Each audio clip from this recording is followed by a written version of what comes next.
ونسلم على رسوله الكريم اما بعد اعوذ باللہ من الشیطان الرجیم بسم اللہ الرحمن الرحیم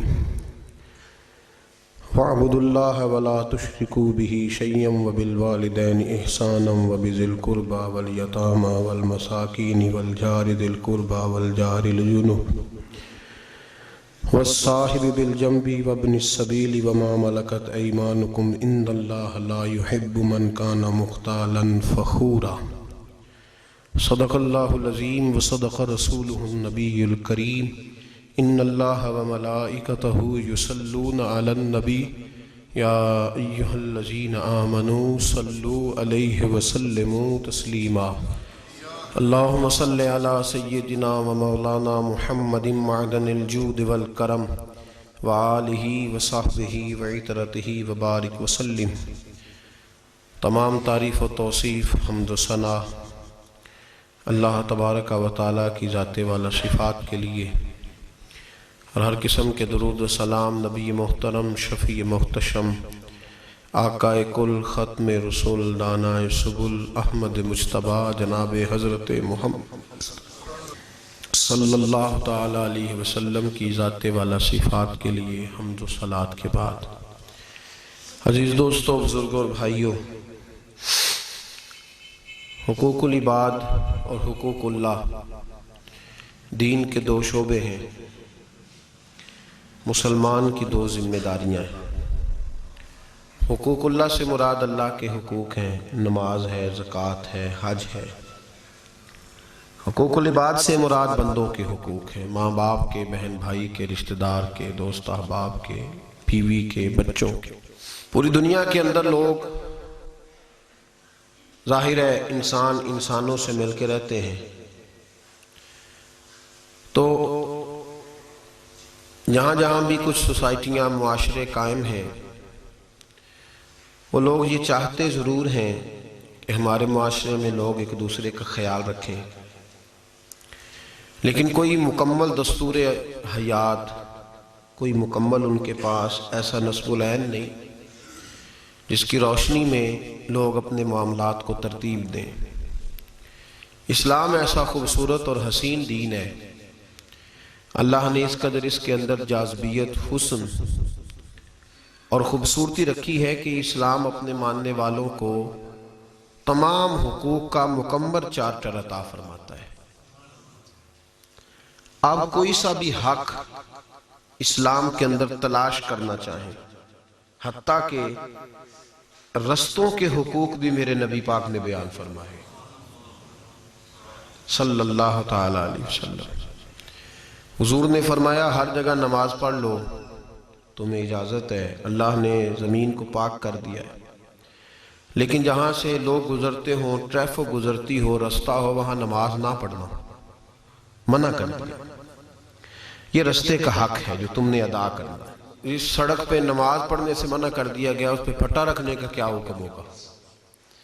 اس میں کسی شخص کو اپنے سامنے جو ہے وہ اس کو دیوار بنانے کے لیے کیا شریعت اجازت دیتی ہوگی؟ تو رستے کا بھی حق بیان کیا۔ میرے نبی کریم سید عالم صلی اللہ علیہ وسلم نے ان چیزوں کے بھی حقوق بیان فرمایا جن کو لوگ بظاہر کوئی اہمیت نہیں دیتے۔ ہوا چل رہی تھی تو ایک شخص نے کہا کہ آج دیکھو ہوا کس سختی سے چل رہی ہے، کس قدر زیادہ اس نے مجھے پریشان کیا ہے۔ تو حضور نے ہوا کا حق بیان کرنا شروع کر دیا، فرمایا اسے برا نہ کہو، یہ کوئی اپنی مرضی سے چلتی ہے، یہ تو اللہ تبارک و تعالیٰ نے اس کو معمور کیا ہے تو یہ چل رہی ہے۔ تو میرے بھائی، میرے حبیب کریم سید عالم صلی اللہ علیہ وسلم نے ہر چیز کا حق بیان کیا، درختوں کے حقوق بیان فرمائے۔ میرے نبی پاک علیہ السلام نے کھیتیوں کو اجاڑنے سے منع کیا، سرسبز درختوں کو کاٹنے سے منع فرمایا۔ خاص ضروریات ہوں تو وہاں گنجائش دی، لیکن شوق کے ساتھ نبی پاک علیہ السلام نے جانور کا شکار کرنے سے روک دیا۔ مخلوق کے حقوق نبی کریم نے بیان فرمائے۔ یہ تو مخلوق کی بات ہے جن لوگوں سے مل کر ہم وقت گزارتے ہیں، اگر تعین ہو جائے نا کہ اس شخص کا یہ حق ہے، اس شخص کا یہ حق ہے، تو وہ جو اندر بڑی جنگ جاری رہتی ہے، گھروں کے اندر سرد جنگ جاری رہتی ہے، حالات بگڑے رہتے ہیں، معاملات پریشانیوں کا شکار رہتے ہیں، وہ سارے دور ہو جائیں گے۔ میرے رسول کریم علیہ السلام نے ماں باپ کے حقوق بیان کیے تو بیوی کے بھی تو حق بیان فرمائے ہیں۔ اور میں یہ اکثر کہا کرتا ہوں کہ بیٹے کو ماں باپ کے حقوق سیکھنے چاہیے، بڑی اچھی بات ہے، لیکن ماں باپ کو بھی تھوڑا سمجھنا چاہیے کہ بیوی جو آئی ہے سارا کچھ چھوڑ کے، اس کا بھی تو کوئی حق ہے نا۔ تو یہ کھینچا تانی اگر تعین ہو جائے، ہر آدمی کو پتا ہو کہ میرا یہ دائرہ کار ہے، اس کے اندر میں نے رہنا، یہ میرا حق ہے، میں نے اس حق کو سمجھنا ہے، یہ میری ذمہ داری ہے، اس ذمہ داری کو میں نے پورا کرنا ہے، تو معاشرہ ایک تو اچھا بھی ہو جائے گا، خوبصورت بھی ہو جائے گا، اور دوسرا جنگ و جدال سے بچ جائے گا، لڑائی جھگڑے سے بچ جائے گا۔ نبی پاک صلی اللہ علیہ وسلم نے حقوق العباد کی نزاکت کو بیان کیا، اس کی نزاکت کو بیان کیا، جہاں میرے نبی نے یہ فرمایا ہے کہ ایک طوائف عورت تھی تو اس نے ایک کتے کے بچے کو پانی پلایا تو اللہ نے اسے بخش دیا۔ اسی بخاری مسلم میں میرے نبی کریم صلی اللہ علیہ وسلم نے فرمایا ہے کہ ایک بندے نے ایک کتے کو، ایک بلی کو پیاسا باندھے رکھا، پانی وقت پہ نہیں پلایا، اس کی ساری نماز روزے کے باوجود اللہ نے اسے جہنم میں داخل کر دیا۔ حقوق العباد کا جو معاملہ ہے اس کے سارے پہلوؤں کو سمجھنا چاہیے۔ میرے حبیب کریم سید عالم صلی اللہ تعالی علیہ وآلہ وسلم نے فرمایا جانور پر بھی اتنا بوجھ تم نے رکھنا ہے جتنا اٹھانے کی وہ طاقت رکھتا ہو، اس سے زیادہ تمہیں جانور پر بھی بوجھ رکھنے کی اجازت، اس کے بھی حق ہیں، اس کے بھی حق ہیں۔ حضرت عبداللہ بن مبارک رحمت اللہ تعالی علیہ نے کسی سے اونٹ عاریۃً لیا، کرائے پہ لیا، جس طرح ہم گھر کرائے پہ لیتے ہیں۔ اب اس کے اندر چونکہ وہ مکان کرائے کا ہوتا ہے تو ہم نے کبھی یہ خیال ہی نہیں کیا کہ یہ میں نے رہنے کے لیے لیا ہے، توڑنے کے لیے تھوڑا لیا ہے۔ لوگ یہ فرق ہی نہیں محسوس کرتے کہ اس کے اندر میں نے کس طرح وقت گزارنا ہے۔ ہمارے تو یہاں تک بزرگوں نے لکھا ہے کہ جب کوئی آدمی کسی سے معاہدہ طے کرے، ہمارے ایک استاد تھے تو وہ فرمایا کرتے تھے، کہتے تھے جب تم کسی جگہ استاد تمہیں رکھا جائے نا پڑھانے کے لیے تو تم سے پوچھا جائے گا کہ تم کتنا وقت گزارو گے، تو تمہارے ساتھ معاہدہ طے ہوگا کہ میں صبح 8 بجے آؤں گا اور میں 2 بجے جاؤں گا، یہ تمہارا ان کے ساتھ وقت طے ہو گیا، یہ ٹائم طے ہو گیا، 6 گھنٹے کی ڈیوٹی طے ہو گئی۔ اب اس میں تمہارا معاوضہ طے ہو گیا کہ میں 15,000 20,000 روپیہ اس کام کا لوں گا، 8 بجے آؤں گا اور 2 بجے جاؤں گا، 6 گھنٹے کا۔ فرمانے لگے اب تمہیں اس وقت بات کرنی پڑے گی، کہنا پڑے گا کہ جناب میں پیشاب کرنے بھی جاؤں گا 6 گھنٹے، میں ٹیلی فون بھی سنوں گا، یہ تمہیں حکم ہے، اور اگر تم نے یہ طے نہیں کیا اس وقت تو پھر تمہیں اس کی اجازت نہیں۔ تم نے مسلسل بیٹھنے کا معاہدہ کیا، لیکن اساتذہ کے بڑے حقوق ہوتے ہیں، لیکن ان کو بھی سمجھنا چاہیے کہ سموسے کھانے کی انہیں بھی اجازت نہیں ہے کہ وہ کونے پہ بیٹھے ہوئے ہوں اور کلاسیں جو ہیں وہ شور کر رہی ہیں اور استاد جی سموسے کھا رہے ہیں، وہ کہہ رہے ہیں چلو پروگرام بنا تھا، کچھ بچوں سے جو تھا نا وہ جرمانہ اکٹھا ہوا تھا تو سموسوں کا پروگرام بن گیا ہے۔ یہ حق ضائع ہو رہا ہے، یہ حق ضائع ہو رہا ہے، یہ حقوق ضائع ہو رہا ہے۔ اساتذہ بچوں کو اپنے بچے سمجھ کے پڑھاتے تھے تو بچے بھی پھر انہیں والد ہی جانتے تھے، لیکن اگر بچے کو اس لیے مار پڑے کہ تو ٹیوشن نہیں پڑھتا تو پھر وہ کہے گا میں پیسے دے کے اس سے پڑھ رہا ہوں، تو پھر ماں باپ کا تعلق کہاں گیا؟ کوئی باپ تو نہیں پیسے دے کے بچے سے اس سے پیسے لے کے اس کو کچھ چیز دیتا۔ بہرحال بات دور نکل جائے گی۔ حقوق کا تعین جو شریعت نے کیا ہے، حضرت عبداللہ بن مبارک رحمت اللہ تعالی علیہ نے ایک آدمی سے گھوڑا اونٹ کرائے پہ لیا، آپ نے بغداد سے مصر جانا تھا تو آپ نے وہ طے کر لیا معاہدہ کہ اتنے پیسے میں دوں گا، جس طرح ہمارے ہاں گاڑیاں کرائے کی ملتی ہیں اس زمانے میں جانور کرائے پہ بھی مل جاتے تھے، تو اونٹ کرائے پہ لیا، کہا میں مصر جاؤں گا اور وہاں سے واپس آؤں گا، اتنے پیسے طے ہو گئے۔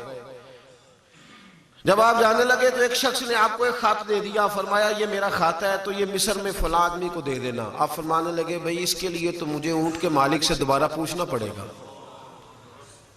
مجھے پوچھنا پڑے گا، اس لیے کہ یہ بوجھ زیادہ ہے، میں نے تو اپنا یہ جسہ رکھنے کے لیے اس سے کہا تھا، اب وہ جو ایک خط تو کہہ رہا ہے تو وہ میں کس طرح رکھوں گا؟ وہ شخص کہتا میں بہت بڑا دنیا دار تھا، میں نے کہا بابا ایک کاغذ کے ٹکڑے کا کیا بوجھ ہوگا؟ تو آپ فرمانے لگے اس اونٹ کے اندر جان کوئی نہیں، اس کے بھی تو حقوق اللہ اور اس کے رسول نے بیان فرمایا ہے نا. فرمایا اس کو تکلیف ہوگی، جتنا بھی اس پہ بوجھ بڑھے گا تو میں پہلے مالک کے پاس جاؤں گا. کہنے لگے آپ مالک کے پاس چاہے جائیں چاہے نہ جائیں، میں آج کے بعد یہ پابندی کروں گا کہ جہاں آپ کا درس ہوگا میں شرکت کیا کروں گا، میں آپ سے دین سیکھوں گا، میں بھی اخلاق کے اس خوبصورت زاویہ کو سیکھوں گا. تو میرے بھائی یاد رکھیں، حقوق جو ہوتے ہیں وہ جب آدمی ادا کرتا ہے تو معاشرے میں خوبصورتی پیدا ہوتی ہے، معاشرے میں حسن پیدا ہوتا ہے. جب آپ حقوق ادا کرتے ہیں تو میرے بھائی دیکھیں نا، آپ کسی کو اپنے حق میں مائل کرتے ہیں حقوق لینے کے چکر میں کہ میرے حق ادا کرو، تو اس طرح تھوڑی وہ مائل ہوگا، پیار تھوڑی بڑھے گا. لوگ جبر کرتے ہیں. تو اگر آپ اس کا حق دینا شروع کر دیں، ماں باپ کو حق دیں، بال بچوں کو ان کے حقوق دیں، تو جب آپ کسی کو کوئی چیز دیتے ہیں تو اس کے دل میں آپ کی محبت پیدا ہوتی ہے. نبی کریم سید عالم صلی اللہ علیہ وسلم نے فرمایا تحفہ دو، تحفہ لو، تمہارے درمیان پیار بڑھے گا.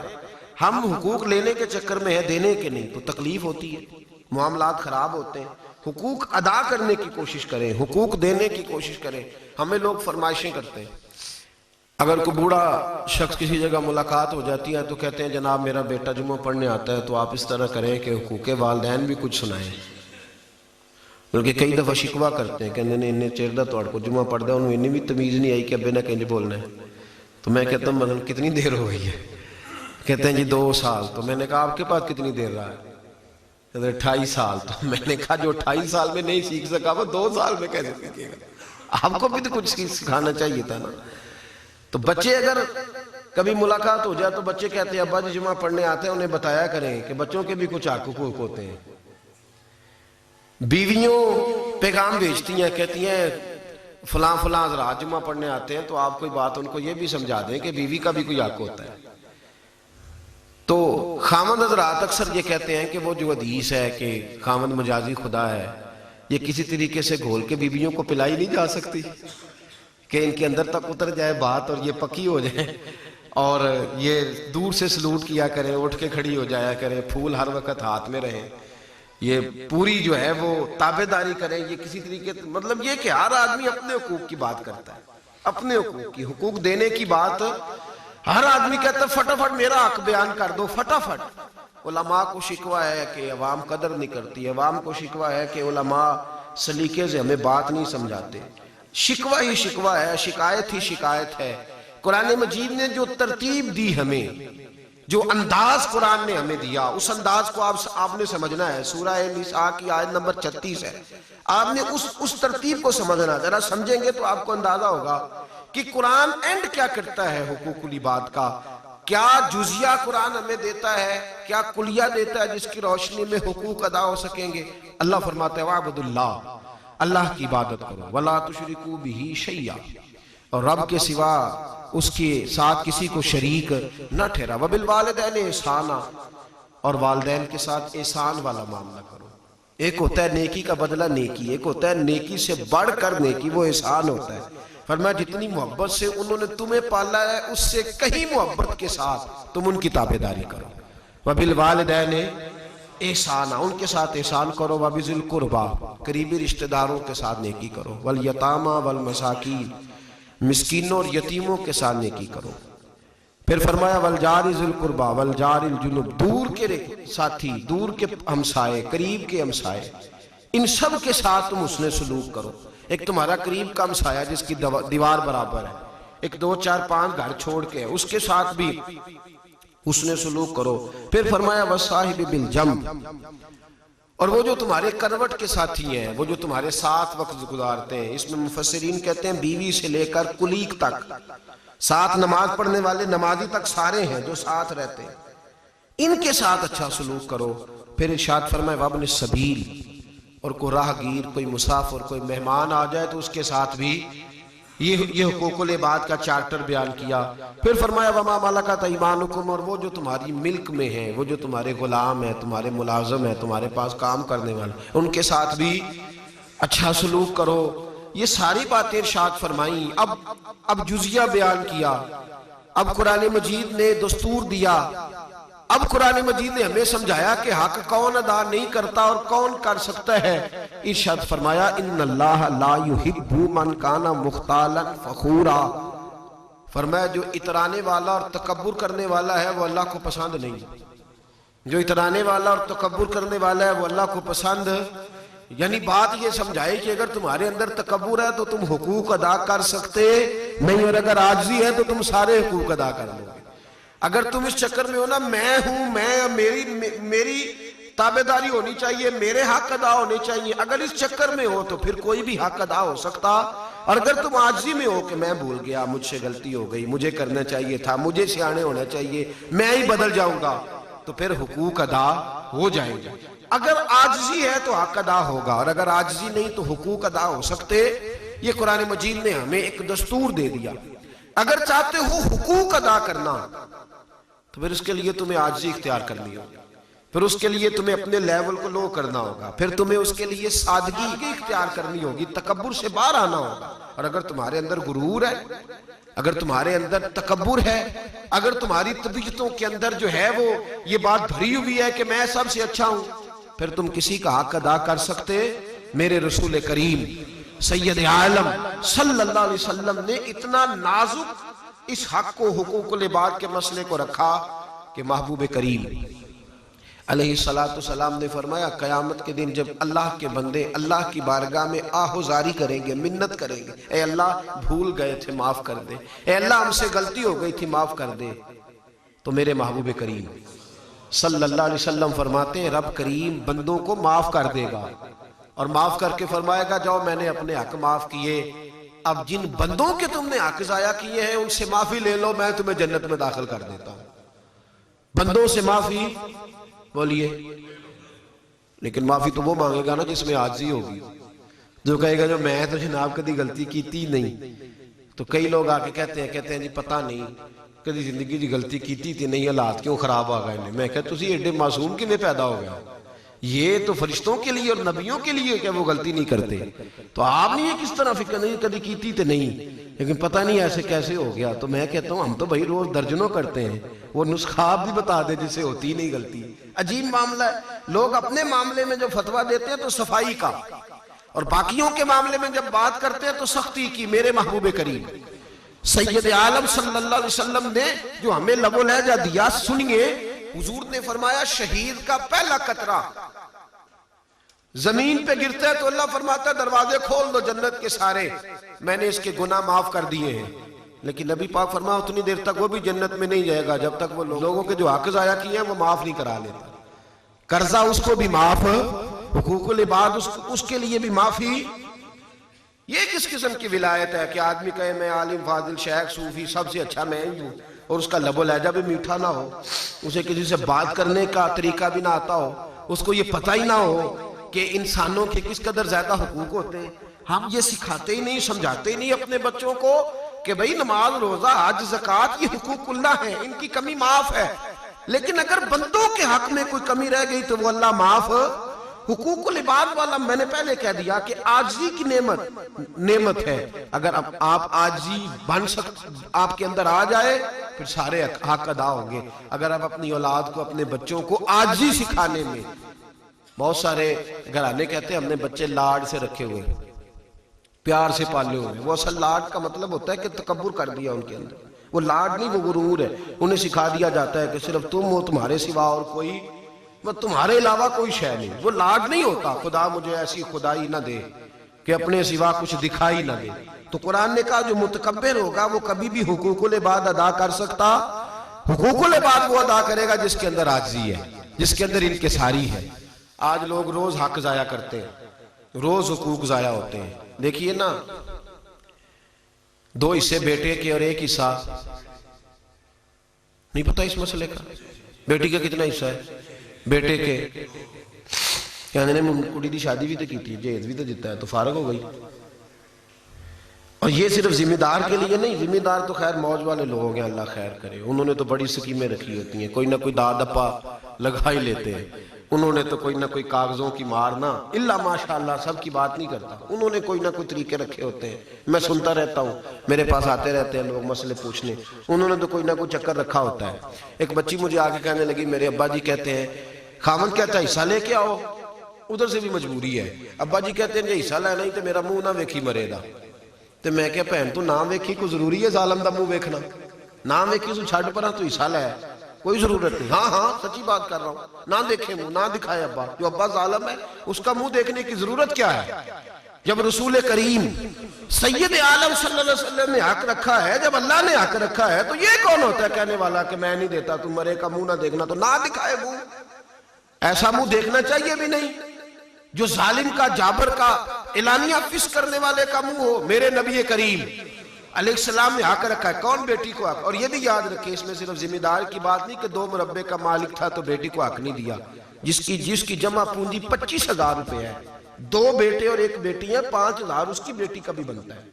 اگر وہ بھی نہیں دیتا تو وہ بھی ظالم ہے، جابر ہے. اللہ کی بارگاہ میں اسے جواب دینا پڑے گا. ادھر خامد صاحب انہوں نے تلوار نکالی ہوتی ہے، حصہ لے کے آ. ادھر سے بھائیوں کے پاس جاتی ہے تو بھائی کہتے ہیں ٹھیک ہے حصہ لے لے، دوبارہ ملنے نہ آنا. اتنا ظلم، اتنی زیادتی. اور بھی فلسفہ ہے لوگوں کا، کہتے ہیں جی وہ نواسے نواسیاں کھائیں گے، وہ ہم نے تھوڑا کھانا ہے. کمال ہو گئی، تمہارے نواسیاں نواسے ہیں تو ماں کے تو بیٹے ہیں کہ نہیں؟ ان کی تو بیٹیاں کہ نہیں؟ تم اسے حقدار بناؤ. ہمارے فقہاء نے مسئلہ لکھا ہے کہ بیٹی سے منہ زبانی معاف کرانا بھی جائز نہیں. معاف کرانا، بلکہ امام شافعی رحمت اللہ تعالیٰ علیہ فرماتے ہیں پیسے بیٹی کے آگے رکھو، اس کے ہاتھ میں پکڑاؤ، کو یہ تیرا حق ہے. اگر وہ لے کے چلی جائے اسے ایک دفعہ مالک بناؤ، اس کو یہ تیرے پیسے ہیں. اپنی مرضی سے وہ باپ کو واپس کرے تو اسے اجازت ہے، اپنی مرضی سے بھائی کو دے دے تو اسے. یہ منہ زبانی معافی کون سی ہوتی ہے جی؟ معاف کرتی ہو؟ کہتی ہے جی چلو ٹھیک ہے معاف کیا. کیا کرے؟ بلکہ اللہ تبارک و تعالیٰ معاف کرے. ایسی باتیں بھی سننے میں آتی ہیں. اگر کوئی جائیدادیں ہیں تو بیٹیوں سے شادی سے پہلے اس کام لے لیتے ہیں، شادی سے پہلے ہی. بیٹی بیچاری کیا کرے، کدھر جائے؟ میاں صاحب کہتے ہیں تیاں لی پردیس وے بابل تے پتراں لی جاگیراں، چپ رہنا تے منہ کچھ بھی نہ کہنا، بس تیاں دیاں تقدیراں. اور وہ جو بیٹا ہے نا جس کے لیے رکھا ہے سارا کچھ سنبھال کے، وہ برامدے میں 4 پائی لگاتا ہے ابا جی کی. برامدے میں کہتا ہے ابا جی اسی والے کمرے میں آپ کے گوڈے ٹھہر جائیں گے، ادھر ہی ٹھیک ہے آپ باہر بیٹھیں، ادھر میں رہوں گا میرے بچے رہیں گے. اور ڈرائنگ روم میں بھی آپ اے سی نہ چلائیں اس لیے کہ میرے دوستوں نے بیٹھنا ہوتا ہے، پھر آپ کھانستے ہیں تو مسئلہ خراب ہو جاتا ہے. یہ زیادتی ہم کرتے ہیں اپنے ساتھ. بیوی کا حصہ بنتا ہے خاوند کی جائیداد میں، لیکن اگر بیوی، پہلی تو بات یہ ہے کہ اگر خاوند انتقال کر جائے تو بیوی پہ پابندی ہے کہ تم نے دوسری شادی نہیں کرنی، بچوں کے پاس بیٹھ دھیان سے. ہاں بیوی فوت ہو جائے تو خاوند چیلم بھی نہیں ہونے دیتا، وہ فٹافٹ کرتا ہے. تو فوری طور پہ وہ کہنے لگ جاتا ہے روٹی نہیں پکتی. چاہے جب بیوی تھی تو ہفتہ ہفتہ گھر سے کھاتا ہی نہیں تھا، اب اگلے ہفتے ہی سٹوری چھیڑ دیتا ہے روٹی نہیں پکتی، کپڑے میلے رہ گئے، فلاں ہو گیا فلاں ہو گیا. اور اگر بیوی سنے، حضرت عمر فاروق رضی اللہ تعالیٰ، آپ کے زمانے سے پہلے طریقہ یہ تھا کہ لوگ جہاد کے لیے جاتے تھے تو کئی سال لوگ جہاد میں رہتے تھے، واپس نہیں آتے تھے. ایک دن حضرت عمر مدینے کی ایک گلی سے گزر رہے تھے تو ایک عورت کو اپنے خاوند کی یاد میں شعر پڑھتے سنا. اپنی بیوی سے آ کے پوچھا کہ ایک دفعہ اگر میاں بیوی کی ملاقات ہو تو پھر بیوی کتنا وقت رہ سکتی ہے خاوند کے بغیر؟ تو زوجہ کہنے لگی حضور 4 مہینے سے زیادہ نہیں رہ سکتی. آپ نے حکم دے دیا، حکم دیا، فرمایا کوئی شوہر بھی 4 مہینے سے زیادہ باہر نہ رہے، واپس آ جائے. یہ حکم ہے شوہر کے لیے حضرت فاروق اعظم کا. مجھے ایک بات بتلائیے کہ خاوند نے تو چیلم سے پہلے شادی کر لی اور بیوی پر پابندی ہے، وہ جوان بھی ہے، طاقت بھی ہے اور خاوند سے مل بھی چکی ہے. کہتے 2-3 بچے ہیں تو بیٹھ. اور سب سے زیادہ ظلم یہ بچی کے والدین کرتے ہیں، سب سے زیادہ زیادتی. حضرت ام سلمہ رضی اللہ تعالی عنہا، جناب ام سلمہ فرماتی ہیں میں بوڑھی بھی تھی، اتنی خوبصورت بھی نہیں تھی. میرے خاوند کا انتقال ہو گیا تو رسول پاک نے میرے لیے نکاح کا پیغام بھیجا. کہتی ہے میں حاضر ہوئی، میں نے کہا محبوبہ میں غلام ہوں، میں حاضر ہوں، لیکن یا رسول اللہ نہ تو میں اس قابل ہوں کہ میں خوبصورت ہی رہوں اور نہ اس قابل ہوں کہ کوئی خدمت ہی کر سکوں، تو یا رسول اللہ میرے ساتھ نکاح. نبی کریم نے فرمایا تو بوڑھی اور کمزور ہے اور لاوارث بھی ہے، تیرا خیال کوئی نہیں رکھے گا، میں اس لیے شادی کرنا چاہتا ہوں کہ تجھے وہ سہارا ملے جو اللہ نے سب سے مضبوط بنایا ہے، جو سب سے تگڑا سہارا ہے وہ تجھے دینا چاہتا ہوں. میرے حبیب کریم سید عالم صلی اللہ تعالیٰ علیہ وسلم نے بیوہ کے ساتھ خود نکاح، ایک کی تو نبی پاک نے شادی کنواری عورت کے ساتھ کی، نبی پاک صلی اللہ علیہ وسلم نے جب بیوہ کو ترجیح دیا تو ہمارے معاشرے میں ظلم ہوتا ہے، اس کو کہا جاتا نہیں تو نے نہیں کرنی، تو نے یہ حق اس تیزی کے ساتھ ضائع ہوتا ہے، پھر گناہ کا دروازہ کھلتا ہے، پھر ظلم ہوتے ہیں۔ میرے محبوب کریم سید عالم صلی اللہ تعالیٰ علیہ وآلہ وسلم نے جو دین ہمیں دیا وہ بڑا شستہ، بڑا خوبصورت، بڑا نکھرا اور بڑا واضح دین ہے، اور فطرت کے عین مطابق ہے، جذبات کو کچلنے والا نہیں بلکہ انہیں صحیح رستہ دینے والا ہمارا مذہب ہے۔ تو میرے بھائی حقوق العباد کے معاملے میں، اور ایک اور بات بھی سن لیں، ایک آدمی انتقال کر گیا، اس کے بچے اگر نابالغ ہیں تو اس کے پیسوں میں سے اس کے لیے اصالِ ثواب کے لیے ختم دلانا بھی جائز نہیں۔ جب تک وراثت تقسیم نہیں ہوتی، بچے بالغ نہیں ہوتے، اگر ضرور اصالِ ثواب کرنا ہے، ختم دلانا، تو بہن بھائی اپنی جیب سے کریں گے۔ اگر بچے نابالغ ہیں تو بچے کہہ بھی دیں کہ ہمارے ابا جی کے لیے 6 دیں گے، پکا لو، تو پھر بھی پکانے کی اجازت، اس لیے کہ وہ وارث ہے، اور نابالغ اپنی مرضی سے بھی کوئی چیز کسی کو نہیں دے سکتا۔ حقوق العباد کا معاملہ نازک ہے۔ میرے محبوب کریم سید عالم صلی اللہ علیہ وسلم نے اس کی نزاکت کو بیان کیا ہے، نزاکت کو، کسی بندے کا حق ضائع کر جانا، کسی شخص، اور سب سے بڑا حق پتہ کیا؟ حق عزت، حق عزت۔ اگر آپ نے کسی کو حق عزت نہیں دیا، تو اگر کسی نے حق عزت نہیں دیا، یار روزی روٹی کا مسئلہ حل ہو ہی جاتا ہے۔ اس زمانے میں جو سب سے بڑی پریشانی ہے وہ عزت کی ہے، لوگ ایک دوسرے کا احترام نہیں کرتے۔ میں اکثر کہا کرتا ہوں کہ رشتوں کے نام ہیں، احترام نہیں۔ میرے رسول نے رشتوں کے احترام بیان فرمائے، اور پہلے رشتوں کے نام تھے، حضور تشریف لائے تو حضور نے رشتوں کے مقام بیان فرمائے، ان کے احترام بیان فرمائے۔ عزت نہیں دیتے۔ بخاری مسلم کی حدیث سنیے، میرے نبی کریم سید عالم آقائے دو عالم صلی اللہ علیہ وسلم نے ارشاد فرمایا، صحابہ بتلاؤ میری امت میں غریب کون ہے، مفلس کون ہے، نادار کون ہے، تہی دامن کون ہے، خالی ہاتھ کون ہے؟ صحابہ نے عرض کی حضور جس کے پاس درہم و دینار نہ ہو، دولت نہ ہو۔ نبی پاک نے فرمایا نہیں، وہ نہیں۔ تو حضور پھر آپ بتا دیں، تو میرے حبیب کریم سید عالم علیہ السلام نے فرمایا میری امت کا سب سے مفلس اور غریب وہ ہے جو قیامت کے دن احد پہاڑ کے برابر نیکیاں لے کے آئے گا۔ یا رسول اللہ احد پہاڑ کے برابر نیکیاں پھر بھی مفلس؟ نبی پاک نے فرمایا احد کے برابر نیکیاں ہیں، نماز، روزہ، حج، زکوٰۃ، عمرے، طواف، صدقات، کیا بات ہے، احد پہاڑ کے برابر نیکیاں ہیں۔ لیکن جب حساب کرنے کے لیے کھڑا ہوا ہے، فرشتوں نے جب اس کا نامہ اعمال نکالا ہے، تو کسی کی اس نے غیبت کی ہے، کسی کو گالی دی ہے، کسی کو برا کہا ہے، اپنی پارسائی میں کئیوں کی پگڑیاں اچھال گیا ہے، اپنے تقوی کے زعم میں کئیوں پہ اعتراض کر گیا ہے۔ فرمایا ان غلطیوں کی بنیاد پر، ان حقوق العباد کو ضائع کرنے کی بنیاد پر اللہ وہ ساری نیکیاں ان لوگوں کو دے دے گا جن کے اس نے حق ضائع کیے ہوں گے، اور فرمایا اس احد پہاڑ کے برابر نیکیاں لانے والے کو اللہ جہنم میں داخل کر دے گا۔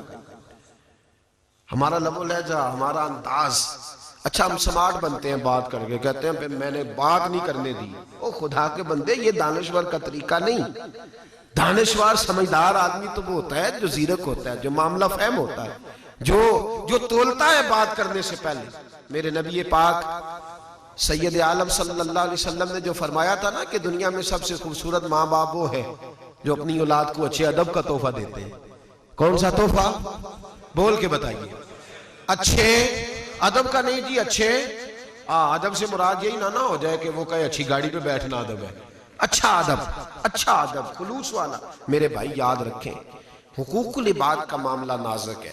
اس میں کسی شخص کے بارے میں کوئی بات کرنا، کسی کے بارے میں کوئی جملہ کہنا، کسی شخص کے بارے میں بغیر تحقیق کے کوئی لفظ بول دینا، ہمیں پتہ نہیں ہوتا۔ کہتے ہیں میں پتہ کر کے بتاؤں گا کس نے کیا کہا ہے، کس وقت کہا ہے، لیکن اس بات کو نہ صرف ہم روایت کرتے بلکہ اس کی 2-4 سندیں بھی بیان کر دیتے ہیں اور حکم بھی دیتے ہیں تو بھی یہ بات آگے کر دینا۔ ہمیں اس کے پاس منظر کا پورا پتہ بھی نہیں ہوتا۔ حقوق العباد کا مسئلہ نازک ہے۔ میرے حبیب کریم سید عالم صلی اللہ علیہ وسلم نے بندوں کے معاملے میں، ایک تو حدیث یہ میں نے عرض کی، اسی بخاری میں ایک اور حدیث ہے، اور شاید اس انداز کی، ان لفظوں کی، اس لب و لہجے کی دوسری حدیث ہمیں کتب حدیث میں نہ ملے۔ میرے محبوب پاک علیہ السلام فرماتے ہیں قیامت کے دن اللہ کریم ایک بندے سے فرمائے گا، اللہ فرمائے گا، اللہ خود فرمائے گا، رب کریم فرمائے گا، او بندے میں تیرے پڑوس میں بیمار تھا، تو میری تیمارداری کرنے نہیں آیا، میں تیرے پڑوس میں پیاسا تھا، تو پانی پلانے نہیں آیا، میں تیرے پڑوس کے اندر بھوکا تھا، تو روٹی کھلانے نہیں آیا، میں ننگا تھا، تو کپڑا پہنانے نہیں آیا۔ تو بندہ عرض کرے گا اے اللہ نہ تو کھائے، نہ تو پیے، نہ تو پہنے، نہ تو اوڑے۔ تو رب کریم فرمائیں گے وہ جو تیرے ساتھ بندہ بھوکا پیاسا تھا تو بندہ تو میرا ہی تھا نہیں، تو نے توجہ ہی نہیں کی۔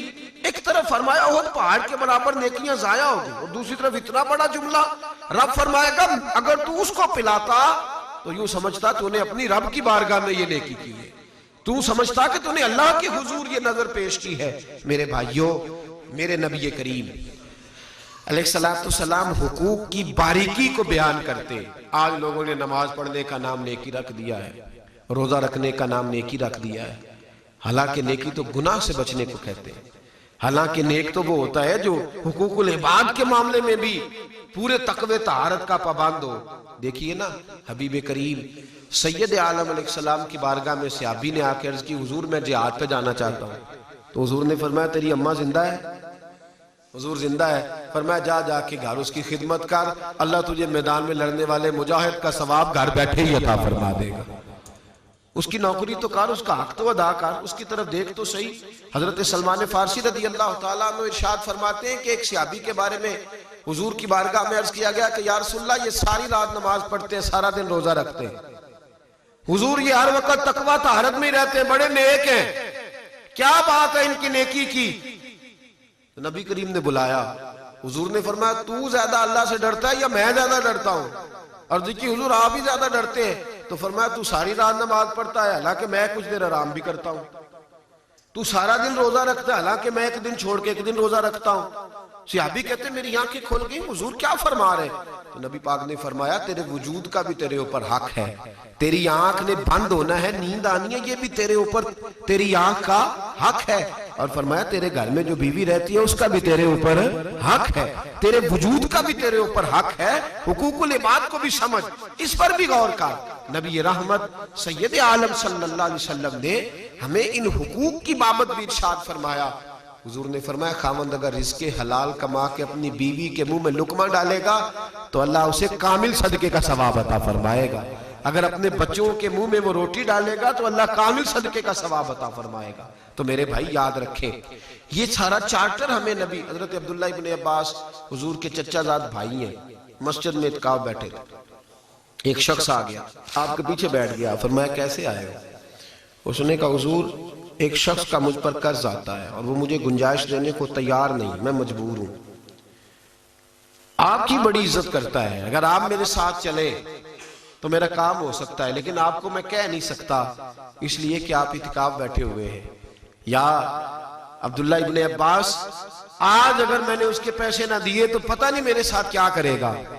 جناب عبداللہ ابن عباس نے اس کا بازو پکڑا اور مسجد سے باہر نکلا ہے، کہنے لگا حضور آپ کے اعتکاف کا کیا بنے گا؟ آپ فرمانے لگے تو حضور کے پاس بیٹھا کرتا تھا یا میں بیٹھا کرتا تھا؟ کہا جناب آپ ہی بیٹھتے تھے۔ فرمایا سن پھر میرے نبی کریم صلی اللہ علیہ وسلم نے فرمایا تو ایک دکھیے کا دکھ دور کر دے اللہ 10 بار اعتکاف کرنے سے زیادہ ثواب عطا فرمائے۔ فرمایا میں اس حدیث پہ عمل نہ کروں جو میرے نبی نے بیان فرمائی ہے؟ فرمایا یہ جو اعتکاف ہے نا یہ میرا ٹوٹ گیا ہے، میں اسے قضا کروں گا، دوبارہ ادا کروں گا، لیکن اگر تیرے بچے رو پڑتے، اگر تیری بیٹیاں تڑپ جاتی، اگر تیری بیوی روتی، تیری ماں تڑپتی تو ان کے آنسو جو بہہ جاتے تو اس دکھ کا مداوع کون کرتا؟ اس تکلیف کو دوبارہ سہولت میں کون بدلتا؟ فرمایا میں اعتکاف کی قضا کر لوں گا۔ میرے بھائی اتنا خوبصورت مذہب، اتنا خوبصورت دین، آج دیکھیے نا شام میں کیا ہو رہا ہے اقتدار کے لیے۔ اب لوگوں نے امریکہ سے صلح کر لی ہے، کہتے ہیں تم بھی بم مارو ہمارے باغی، تم اللہ رسول کے باغی ہو تمہیں نہیں مارنا چاہیے؟ کہتے ہیں ہمارے باغیوں کو کچل ڈالو، قتل کر ڈالو۔ اس قدر ظلم، اس قدر ستم، اس قدر زیادتی، لوگ رب رسول کے باغی ہو گئے۔ لیکن انہوں نے اپنی حکومتوں کو مضبوط کیا. حقوق العباد کا معاملہ لوگوں نے کھٹائی میں ڈال دیا ہے. کھٹائی میں ذاتیات کو لوگ لے کر کے آگے چل رہے ہیں. پوری امت مسلمہ اس وقت ذاتی مفادات کے چنگل میں ایسی الجھی ہے کہ پورے علاقے اجڑ گئے. لاکھوں لوگوں کا خون بہہ گیا, لاکھوں لوگوں کا. کل پرسوں کے اخبار میں شام کے ایک بچے کی تصویر تھی, اس کے ماتھے سے خون بہہ رہا تھا اور لبوں سے وہ مسکرا رہا تھا. لکھنے والے نے لکھا تھا کہ اب ان کے لیے خون کوئی تکلیف ہی نہیں رہا, اب کچھ روز جو بہتا ہے, روز بہتا ہے. میرے بھائی, یہ کوئی لاوارث امت تو نہیں, یہ میرے رسول پاک کی امت ہے. یہ کوئی ایسے تو نہیں جن کا خدا کوئی نہ ہو, یہ رب کریم کے ماننے والے ہیں. فلسطین میں خون بہے, کشمیر میں خون بہے, ایک آدھ بیان دے کے سارے حکمران فارغ ہو جاتے ہیں, ایک آدھ بات کر کے سارے خطیب وائے سب لوگ چھٹی کر گئے, ایک دعا ہو گئی تو معاملہ ختم ہو گیا. لیکن آخر دستور کب بنے گا؟ آخر کب ان لوگوں کے لیے لوگ میدان سجائیں گے؟ حقوق العباد کے معاملے میں اس قدر زیادتی کا شکار ہے لوگ.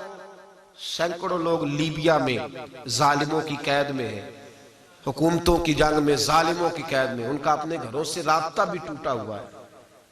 ان کے گھر والے کہتے ہیں اگر ماری گئے ہیں تب بھی ہمیں خبر مل جائے, چلو تسلی تو ہو جائے. حقوق العباد کے معاملے میں مسلمان اس قدر زیادہ لاپرواہ ہو گیا. میرے حبیب کریم سید عالم نور مجسم صلی اللہ علیہ وسلم نے اپنے غلاموں کو کہا کہ اپنے آپ کو تکلیف میں دے کے, اپنے وجود پہ جبر کر کے تو دوسروں کے پاس لحاظ. 2-3 جملے نا ہم فٹافٹ کہہ دیتے ہیں, 2-3 جملے کہنا پسند کرتے ہیں. صاحب آپ تو امیروں کے ہاں جاتے ہیں, ذرا غریب کے ہاں بھی پھیرا لگائیے گا. پھر دل کرتا ہے, طبیعت اتنی ٹوٹتی ہے کہ طبیعت مانتی ہے کہ اسے کہا جائے نہیں تیرے ہاں نہیں آنا. یہ تو نے لب و لہجہ کیسے استعمال کر لی بغیر تحقیق کے. تو نے بات ہم نہیں محسوس کرتے کہ ہمیں کس طرح سے بولنا چاہیے, کس طرح کا ہمارا انداز ہونا چاہیے. حقوق العباد کے معاملے میں ہم کبھی بھی اپنے آپ کو سمیٹ کے نہیں رکھتے الا ماشاءاللہ. میرے بھائی, میرے نبی کریم سید عالم صلی اللہ علیہ وسلم نے فرمایا اپنے اوپر جبر کر, تکلیف میں رہ, اور دوسروں کے معاملے میں تو نرمی اختیار کر, دوسروں کے حقوق کا تو خیال کر. سیدہ طیبہ طاہرہ حضرت فاطمہ رضی اللہ تعالی عنہا بی بی صاحبہ علیل ہو گئی. بخار کا عالم ہے, اور آپ کو پتہ ہے جب بخار چڑھتا ہے تو انسان کا منہ کڑواہٹ کا شکار ہوتا ہے, اسے کوئی چیز اچھی نہیں لگتی. اور نبی پاک نے بھی حکم دیا ہے, فرمایا بیمار سے پوچھا کرو, ضد نہ کیا کرو کہ یہ چیز کھا لے, اس لیے کہ بیمار کو اللہ ہی کھلاتا ہے, اللہ ہی پلاتا ہے. اس کو ضد نہ کیا کرو کہ ضرور کھا ضرور کھا, اسے اللہ کھلاتا پلاتا ہے. تو حضرت فاطمہ شدید طبیعت مبارک میں بظاہر الحالت ہے. مولا علی شیر خدا رضی اللہ تعالیٰ عنہ اٹھ کے قریب آئے, کہنے لگے فاطمہ کئی دنوں سے تم نے کچھ کھایا نہیں, اگر کچھ کھانے کو دل ہو تو مجھے بتا, اور تم نے کبھی فرمائش بھی نہیں کی, آج میرا دل کرتا ہے تو فرمائش کر. حضرت فاطمہ کہنے لگی علی اگر ایک انار مل جائے نا تو میری طبیعت مانتی ہے کہ میں انار کھاؤں, ذرا ٹھنڈا ہوگا, میرے دل کو ٹھنڈا کرے, انار مل جائے. حضرت علی فرماتے فاطمہ نے انار کا کہہ بھی دیا اور میری جیب میں 1 دینار بھی نہیں, آئے گا کہاں سے؟ کہتے ایک دوست کے پاس گیا تو اس سے 1 دینار لایا. حضرت فاطمہ اس کو میں نے بتایا کہ دینار مل گیا, میں انار لینے جا رہا ہوں. فرماتے ہیں جب میں پہنچا نا بازار تو مجھے ایک بیمار شخص ملا, کہنے لگے علی 4-5 دن سے بیمار ہوں, دوائی کے لیے پیسے کوئی نہیں. حضرت علی فرماتے ہیں وہی دینار میں نے اس غریب کو دے دیا, اور واپس پلٹا تو سارے رستے دل پہ بوجھ تھا کہ فاطمہ نے فرمائش ہی نہیں کی, اور اگر آج کی ہے قرضہ بھی اٹھایا ہے اور بات پھر آگے نہیں بڑھ سکی. فرماتے ہیں میں واپس آیا کہ کھڑا ہوا, پاک رسول کی پاک بیٹی, عزت والے محبوب کی عزت والی بیٹی, پردہ پوش نبی کی پردہ پوش بیٹی. فرماتے ہیں سامنے کھڑا ہوا تو بی بی صاحبہ فرمانے لگی علی تم انار نہیں لائے, مجھے پتا چل گیا ہے ضرور کسی ضرورت مند کو دے آئے ہوں گے, کسی ضرورت مند کو دیے ہوں گے, میں علی کو جانتی ہوں. تو کہا فاطمہ ایک بیمار مل گیا تھا, کہتا تھا دوائی کے پیسے کوئی نہیں, تو میں نے وہ تیرے والا دینار اسے دے دیا. حضرت فاطمہ کہنے لگی بس 5 منٹ ہی ہوئے, لگتا ہے اسی وقت آپ نے اس کو پیسے دیے ہوں گے, 5 منٹ ہوئے, میرے دل سے انار کی خواہش ہی دور ہو گئی, خواہش ہی نہیں رہی. پتہ نہیں کس طرح طبیعت ٹھنڈی ہو گئی, خود بخود نکل ہی گئی. لگتا ہے وہی وقت ہوگا جب آپ نے اس غریب کو وہ پیسے دیے. حضرت علی فرماتے ہم دونوں باتیں کر رہے تھے, دروازے پہ دستک ہوئی, دروازہ کھولا تو جناب سلمان فارسی کھڑے اور کہنے لگے یہ لو 9 انار ہیں نبی پاک نے بھیجے ہیں. تو حضرت علی شیر خدا کہنے لگے لے جاؤ یہ ہمارے نہیں کسی اور کے ہیں. کہا آپ کے کیوں نہیں؟ فرمایا ہمارے ہوتے تو 10 ہوتے، یہ 9 ہے. اس لیے رب کا وعدہ ہے من جاء بالحسنۃ فلہ عشر امثالھا، اس کے رستے میں 1 2 تو وہ 10 دیتا ہے، 9 تو عدد پورا ہی نہیں ہوتا، یہ کسی اور کے ہیں. حضرت سلمان فارسی نے جیب میں ہاتھ ڈالا، کہنے لگے علی میں بھی تمہیں آزما ہی رہا تھا، نبی پاک نے 10 ہی بھیجے ہیں. میں بھی آزما ہی رہا تھا، حضور نے 10 ہی بھیجے ہیں، نبی کریم نے 10 بھیجے ہیں، یہ نام رکھ لو. میرے بھائی حقوق العباد کے معاملے میں ان لوگوں کا جو معاملہ تھا وہ رب کریم کے ساتھ تھا. وہ کہتے تھے یہ ہماری اللہ کے ساتھ تجارت ہے، ہم اس کے بندوں پہ خرچ کریں گے تو وہ ہمارے اوپر خرچ کرے گا. میرے نبی رحمت سید عالم صلی اللہ علیہ وسلم کے غلاموں نے حقوق العباد کے مسئلے کو سچ مچ نازک سمجھا، سچ مچ اس پر توجہ فرمائی. حبیب پاک علیہ السلام اپنے غلاموں کو حکم دیتے تھے کہ دنیا میں معاف کرا لینا، آخرت میں تمہارے لیے مشکل ہو جائے گا. اور خود بھی نبی پاک صلی اللہ علیہ وسلم اس پر عمل کرتے تھے. عملی آج لوگ ڈھلتے نہیں، غلطی کر کے بھی لوگ غلطی نہیں مانتے. تھوڑی دیر کے لیے چند لوگوں کے سامنے لوگ شرمندہ نہیں ہونا چاہتے. قیامت کی رسوائیاں ہو جائیں تو ہو جائیں. لوگ دیکھیں نا، آج کسی کیا ہے پاؤں پہ پگڑی رکھنا آسان ہے، آج کسی کو منا لینا آسان ہے، آج کسی شخص کو، بلکہ میں تو کہتا ہوں معافی کی ضرورت ہی نہیں ہوتی. آپ کسی سے ناراض ہو جائیں، خالی اس کے گاڑی چلے جائیں، اتنا ہی کافی ہو جاتا ہے. لیکن لوگ ذرا سی اپنے مزاج میں لچک پیدا کرنے کو تیار نہیں ہوتے. میرے نبی رحمت سید عالم صلی اللہ تعالی علیہ وسلم بدر کے موقع پر صفیں سیدھی کرا رہے تھے. ایک صحابی کا پیٹ بڑا تھا، حضور کے دستے مبارک میں چھڑی رہتی تھی. حضور نے اپنی چھڑی سے عصا مبارک سے ان کو کہا کہ پیچھے ہٹو. جب حضور نے چھڑی لگائی تو انہوں نے سی کی، ہائے کیا ہوا؟ یا رسول اللہ تکلیف ہوئی ہے. اسی وقت میرے رسول نے چھڑی ان کو دی، فرمایا چل بدلہ لے لے، بدلہ لے لے. تو اس کرنے لگے حضور آپ کیا کہہ رہے ہیں، میں اور آپ سے بدلہ لوں؟ تو حضور نے فرمایا آج بدلہ لے لے، میں قیامت کے دن بدلہ دینے کی طاقت نہیں رکھتا، تو آج بدلہ لے. یہ لب و لہجہ، یہ انداز، یہ طریقہ، یہ سوچ، یہ فہم، یہ بصیرت میں ہمارے رسول نے عطا فرمائی ہے. فرمایا آج لے لے، میں قیامت میں بدلے کی طاقت. مکران شاہ ایران کا بادشاہ گزرا ہے، سفر کے لیے، سیر کے لیے، شکار کے لیے نکلا. رستے میں دریا تھا، اس کے اوپر پل تھا، پل کے اس پار اس نے جانا تھا. وہاں اس نے سیر کرنی تھی، کچھ دیر رہنا تھا، چند گھنٹے گزارنے تھے. وہاں گیا تو وہاں ایک بوڑھی اماں کا ساتھ ہی جھونپڑا تھا. ایک گائے اس بوڑھی نے رکھی تھی اور بڑی محنت سے پالی ہوئی تھی، اس کا دودھ پی کے گزارا کر لیتی تھی. مکران شاہ جب وہاں قیام کیا تو ساتھ فوجی بھی تھے، مصاحب بھی تھے. بادشاہ شکار کرتے کرتے آگے نکل گیا. پیچھے سے فوجیوں نے گائے دیکھا تو بڑی حسین جمیل خوبصورت گائے نظر آئی. انہوں نے جلدی سے گرائی، اس کو ذبح کیا، کھا گئے. اماں واپس لوٹی، اس نے احتجاج کیا کہ چل دوڑ جا، یہ پتہ نہیں ہم کون ہیں، تو کون ہوتی ہے بات کرنے والی؟ اماں نے کہا بھئی میں بوڑھی اور بیوہ عورت ہوں، یہ گائے میرا سہارا تھی، میں دودھ پی کے وقت گزار لیتی تھی. تم نے اتنا ظلم کیا ہے کہ ایک شخص سے اس کے جینے کا حق ہی تم نے چھین لیا ہے، اور پھر آگے سے تم بات بھی نہیں سنتا. چل دوڑ جا، تمہیں پتہ نہیں ہم کون ہوتے. اماں بڑی پریشان ہوئی، لیکن تھی بڑی سمجھدار. جب بادشاہ واپس جانے لگا نا پل سے گزر کے، تو اماں پل پہ کھڑی ہو گئی. پل پہ کھڑے ہو کے بادشاہ گزرا تو اماں نے آگے بڑھ کے دوڑ کے گھوڑے کی لگام پکڑ لی. گھوڑا کھڑا ہو گیا. ماں میرے بھائی، طاقت اصل میں مظلوم کے پاس ہی ہوتی ہے. ہمت والا وہ ہوتا ہے جو حق پہ ہوتا ہے، جو جھوٹ پر فریب پہ ہوتا ہے. وہ جتنے مرضی اپنی زبان کو تیز چلائے اور جتنے مرضی نعرے والے لوگ ساتھ رکھے، جتنے مرضی ہٹو بچو کے اس کے پاس ذریعے ہوں، وہ کبھی مضبوط نہیں ہوتا. اس کے پاس کبھی خدائی طاقتیں نہیں ہوتی. لگام پکڑ لی اور بوڑھی اماں کہنے لگی مکران شاہ، تیرے سپاہی میری گائے ذبح کر کے کھا گئے ہیں، تو بتا اس پل پہ کھڑے ہو کے حساب دے گا یا پل صراط پہ حساب دے گا؟ بتا دونوں میں سے کہاں حساب دینا ہے؟ دینا تجھے پڑے گا. اگر یہاں دے دے گا تو بچ جائے گا، ورنہ میں وہاں بھی لے لوں گی. میں بھولنے والی نہیں، میں حساب لوں گی اور تجھے دینا ہوگا. سر چکرایا، بادشاہ دھڑام سے زمین پہ گرا، کہنے لگا اماں میں پل سے رات پہ حساب نہیں دے سکتا، تو یہی مجھ سے حساب لے لے، یہی کھڑے کھڑے حساب لے لے۔ کہا میری گائے کے پیسے رکھ، پیسے بھی دیے، ماں کے قدموں سے بھی لگ گئے اور فوری طور پر معافی مانگ کے اس کو راضی بھی کیا۔ میرے بھائی یہاں اگر حساب ہو جائے گا تو صحیح رہے گا، اور اگر یہاں حساب نہ دیا تو پھر پل سے رات پہ تو دینا ہی پڑے گا۔ پھر رب کریم کی بارگاہ میں اور نبی کریم علیہ السلام نے اتنے سخت احکامات حقوق العباد کے معاملے میں فرمائے۔